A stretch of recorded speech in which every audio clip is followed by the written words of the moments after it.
Di masa pandemi kayak gini, penting banget nih Mams untuk aku selalu menjaga kesehatan keluarga dan juga anak-anak aku. Terutama agar anak-anak bisa bermain, belajar, dan juga beraktivitas seperti biasa.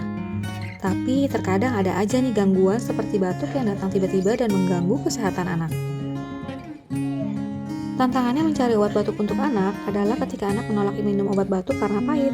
Tapi sekarang aku nggak worry nih Mams karena aku udah ketemu dengan Laserin Madu.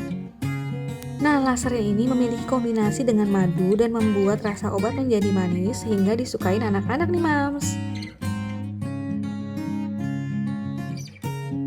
Nah, Mams, di sini aku pilih Laserin Madu obat herbal untuk batuk anak yang bermanfaat untuk meredakan batuk, melegakan tenggorokan, dan juga mengatasi gejala masuk angin.